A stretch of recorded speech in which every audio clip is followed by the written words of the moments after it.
കൊല്ലം കരിക്കോട് ഭാര്യയെ ഭർത്താവ് ഗ്യാസ് കുറ്റി കൊണ്ട് തലയ്ക്കടിച്ചു കൊലപ്പെടുത്തി. കരിക്കോട് അപ്പോളോ നഗർ സ്വദേശി കവിതയാണ് മരിച്ചത്.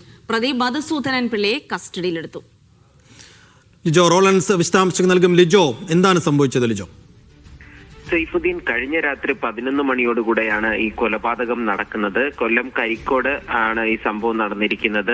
ഈ അപ്പോളോ നഗറിൽ താമസിക്കുന്ന കവിതയെ 46 വയസ്സുള്ള കവിതയെ ഭർത്താവ് മധുസൂദനൻ പിള്ള 54 വയസ്സുകാരൻ തലയ്ക്കടിച്ച് കൊലപ്പെടുത്തുകയായിരുന്നു. ഈ സമയത്ത് മകൾ വീട്ടിലുണ്ടായിരുന്നു. ഈ ബഹളം കേട്ട് അവിടേക്ക് വരുന്ന സമയത്ത് ഇത്തരത്തിൽ നിലത്ത് കിടക്കുന്ന അമ്മയാണ് കണ്ടത്. ഉടൻ തന്നെ അയൽക്കാരെയും പോലീസിനെയും വിവരം അറിയിച്ചു. കിളിക്കല്ലൂർ പോലീസിൽ എത്തുകയും ഈ മധുസൂദനൻ പിള്ളയെ കസ്റ്റഡിയിലെടുക്കുകയും ചെയ്തു.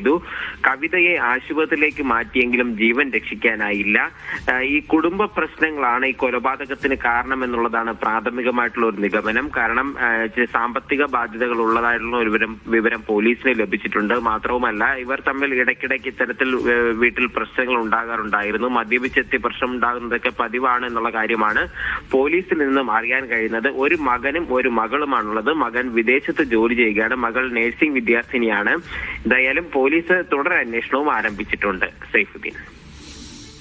ലിജോ റോളൻസ് ആണ് വിവരങ്ങൾ നൽകിയത്.